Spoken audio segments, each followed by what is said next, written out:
He was born in a world divided by war, a world where kingdoms fought endlessly, where cities changed hands through bloodshed, and where one city stood above all others, Jerusalem. For decades, it had become the center of conflict between East and West. Armies marched toward it, kings died for it, and entire nations were shaped by it. But in the middle of this chaos, one man would rise above the battlefield, not only through war, but through discipline, leadership, and reputation. His name was Salahuddin Ayyubi Minkia, known in the West as Saladin, and his story would become legendary. The year is 1137. Tikrit, modern-day Iraq. This is where Salahuddin was born. His family was Kurdish. Makrida, military-oriented.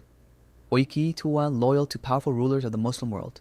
From an early age, he grew up around politics, military strategy, and religious education, but no one at the time could have imagined the scale of his future influence as a young man. He was not known as a conqueror.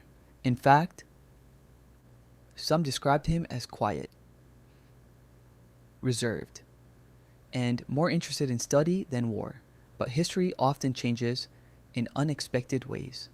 At the time, the Muslim world was divided. Different rulers, different dynasties, different ambitions, and division created weakness. Meanwhile, the Crusader states had established themselves across the region. European armies had arrived decades earlier, during the Crusades, and they had captured Jerusalem. For many Muslims, the loss of Jerusalem was deeply emotional, not just politically, but spiritually. The city held enormous importance, and over time, the desire to reclaim it grew stronger. Salahuddin's rise began under the leadership of a powerful ruler, Nur ad-Din.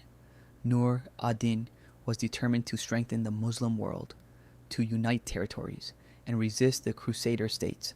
Salahuddin served under him, learning, observing, building experience.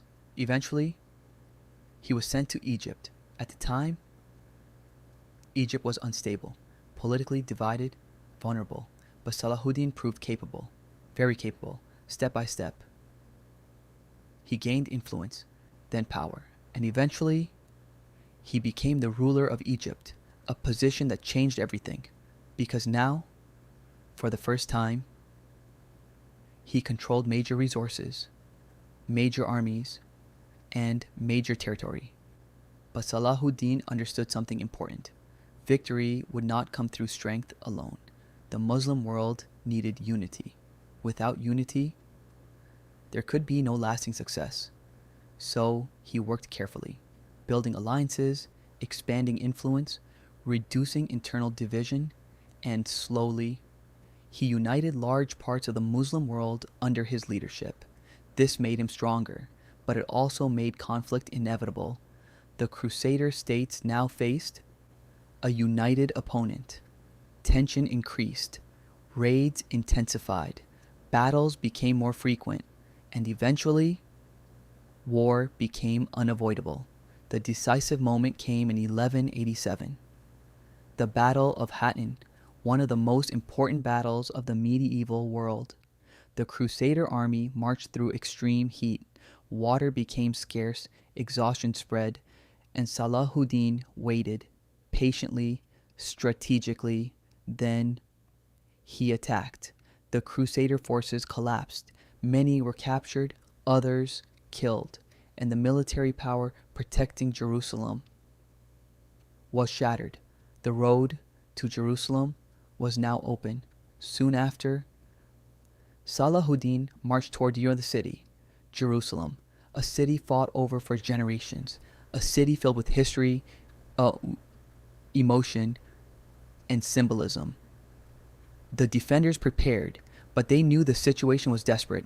Negotiations began, and eventually, Jerusalem surrendered. After nearly 90 years under Crusader control, Tuti, the city returned to Muslim rule. The event shocked Europe, but what followed would shape Salahuddin's reputation forever, because when he entered Jerusalem, there was no massacre, no large-scale revenge, no destruction of the city. Instead, many civilians were allowed to leave safely, prisoners were ransomed, and order was maintained. In a time known for brutality, this stood out. Even some of his enemies respected him. Stories of his discipline, leadership, and conduct spread across both the Muslim world and Europe. But the conflict was not over.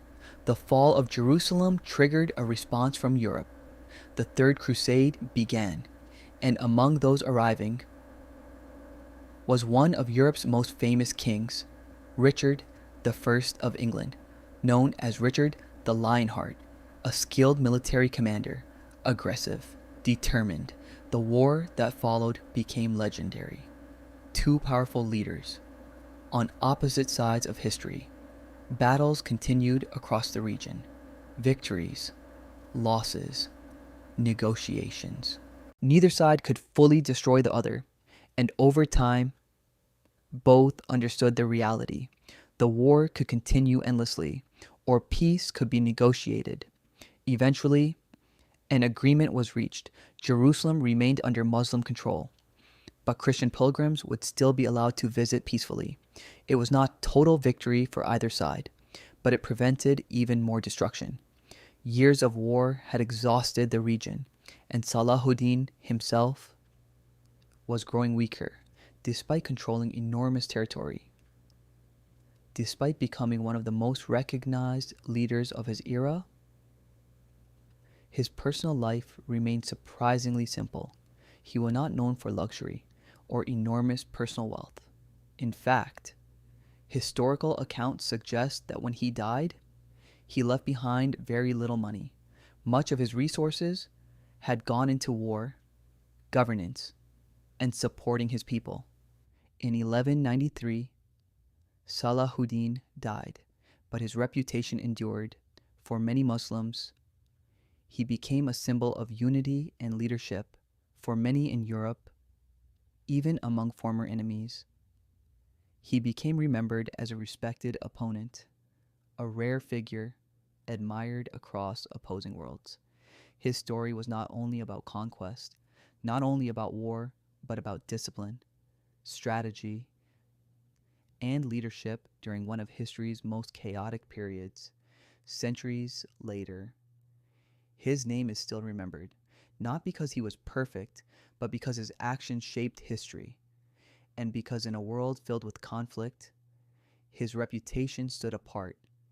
If you want more history content, stories about the leaders who changed civilizations, he says subscribe. More is coming.